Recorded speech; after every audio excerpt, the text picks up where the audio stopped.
Hello everybody and welcome back to the channel. We have an incredibly exciting video today as we have one of the biggest toy leaks that we've probably got throughout 2021 so far, that being basically the first wave of the next trilogy of Transformers figures. Now all of you guys know that the War for Cybertron trilogy is concluding very shortly. I do believe that we've got wave 4 left to go and there is a rumoured wave 5, but personally I don't think that's going to materialise. So after wave 4 the War for Cybertron trilogy is pretty much completed, and then that leads us to begin discussing 2022's next trilogy, and these leak listings certainly do appear to be incredibly exciting. Now one thing worth mentioning is that these leak listings do come to us courtesy of Nova Maximus and Voltrace, and it's also worth noting that these are not 100% confirmed by Hasbro nor Takara, but if I were to go by past experience, I'm pretty much going to put money down and say that this is definitely the line that we can expect to see next year. So one thing that's worth mentioning is that, much like I discussed in the speculation video I did a few months back, we are definitely finally going to be exploring the S in Generations, as this line looks very similar as far as its shape up is concerned to what we actually got with Thrilling 30, which I personally am super excited for. It is picking Transformers characters from all types of different media, such as Armada, we've got some Beast Wars in there, we've got some G1, we've even got some Transformers Prime, which I know made me incredibly excited, and I'm pretty sure you guys are just as excited. So without further ado, let's dive straight into this. So the new Transformers line at the time of this recording is titled Transformers Legacy / Evolution. I'm not sure whether or not it's going to be Legacy and Evolution, or whether or not it will just be Transformers Legacy or Transformers Evolution, but the title Legacy, at least in my opinion, really does suit the type of character lineup that we can be seeing. We also have got some leak listings for some upcoming Transformers Studio Series figures, so I'll be sure to discuss those later on in the video. So to begin with, the first leader class for this particular new line will be a Leader Dragon Megatron. Now straight away, the Transmetal 2 Megatron came to mind, and I'm almost certain that that is what we shall be expecting, a proper Beast Wars Dragon-esque Megatron. Now this was something that I was really hoping we'd actually see for the Commander class for Kingdom. Sadly that never really materialized,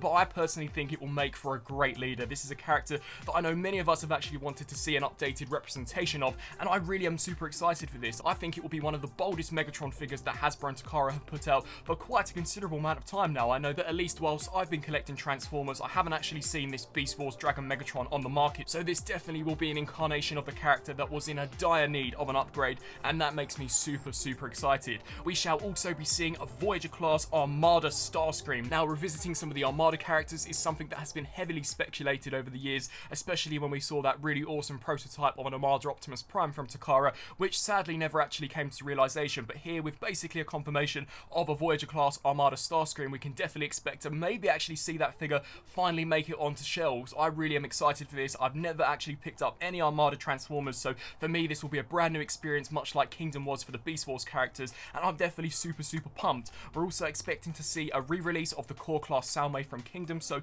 not really all that much exciting here. And then we've also got an Energon Monster, which is priced at $10, so this is more than likely going to be another core class figure. And an Energon Monster to me kind of makes me think of maybe the Fossilizers, so could the Energon Monsters be the Fossilizers of this next chapter? I guess we'll just have to wait and see. Then we take a look here at another Voyager figure, once again incredibly exciting. It is that of a Transformers Prime Bulkhead. Now for me, the best Bulkhead from TF Prime was that first edition version. The Robot in Disguise version wasn't too bad, but it was nowhere near as good as that first edition version, so it'll be really intriguing to see as to whether or not this particular figure lives up to the expectations set by that older figure, which I believe, when this figure does actually hit stores, will be over 10 years old. So it'll be really interesting to see as to how Hasbro and Takara actually perfect that mold in making what already is a perfect figure even better. Once again, super exciting to see Transformers Prime characters. This opens a whole can of worms, and it's something that I just cannot wait to see. We're also expected to see a deluxe class Beast Wars Tarantulas. Now this is a character that I was really hoping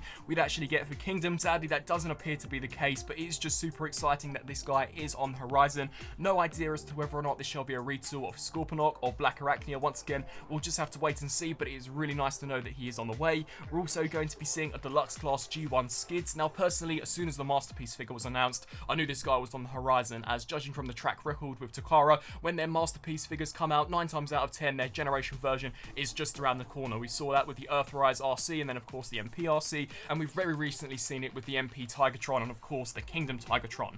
And then we turn to a Studio Series 86 core class Ratchet. Now this is actually really intriguing, as it's the first 86 figure that we're actually getting in the core class, and personally I think this is just Hasbro's way of giving us some of those other G1 characters in the Legends class scale to match up with some of those figures we got from Kingdom, so that is super exciting. Then we're actually going to be getting some figures which will be in scale with the Deluxe Voyager and Leader, that being a Studio Series 86 version of Rumble. Now this guy is super exciting. I'm really hoping that he does actually come with the pile drivers, as that would be awesome. And with his announcement, I'm pretty certain that we can expect to see some of the other Soundwave minions actually make their debut. In regards to the Deluxe class, we can expect an Insecticon, that in the form of Kickback. It's been so long since we actually got some Insecticons, so once again, super excited to actually get that in the Deluxe class, as the previous one we got, I believe, was in the Legends class for Power of the Primes. We're then expecting to see a Core Class Studio Series Transformers 3 Laserbeak. Now this will be the first time that the live action movie figures are in fact going to be gracing the Core Class, and what not better of a character to start off with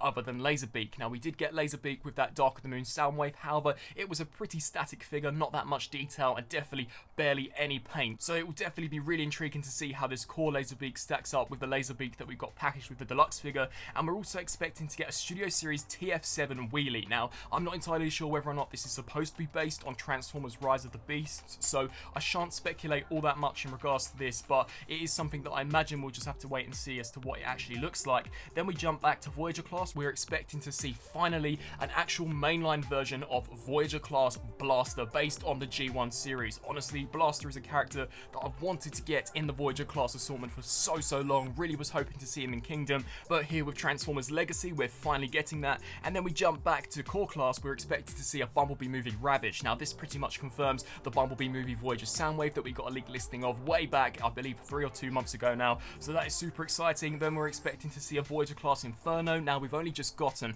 a Voyager class Inferno based on G1, and personally I don't think the Beast Wars Inferno would actually be a Voyager class, so I do think this could potentially just be a reissue. And then we're also expecting to see an RC. Now it's not known whether or not this is a G1 RC or a Transformers Prime version. Personally, I'm really hoping to actually get a Prime version of RC, and that will be really exciting. So that pretty much is the first wave of Transformers Legacy figures that we can expect to see in 2021. As mentioned at the beginning of this video, super exciting, probably the most exciting news we've gotten throughout the entire of 2021 so far, considering this year has been pretty weak in regards to reveals. We haven't really gotten that many reveals, and with FanFest Friday for Transformers supposed to take place tomorrow, I am really hoping that they can pull something magic out of the bag and actually officially announce this line with some official promo images, but it will more than likely just be the tail end of Kingdom and maybe the next wave of Transformers Studio Series figures. So that pretty much concludes this review, looking incredibly exciting for Transformers Legacy. I cannot wait to see where they take this line. Honestly, I'm just super excited to actually get a mix of different characters taken from all different Transformers media. In particular would be Armada and of course Transformers Prime, as that really was the first cartoon series that got me into the Transformers franchise. I would love to know down in the comment section below what you guys think of these particular listings. Is there anything here that particularly jumps out at you? Personally, that Leader Dragon Megatron sounds incredibly interesting, and I cannot wait to actually see how he turns out. And also be sure to let me know whether or not you are happy with this direction that Hasbro and Takara appear to be taking the Transformers Generations line. I really hope that you enjoyed this video, and until my next video, I'll see you then. Thanks for watching.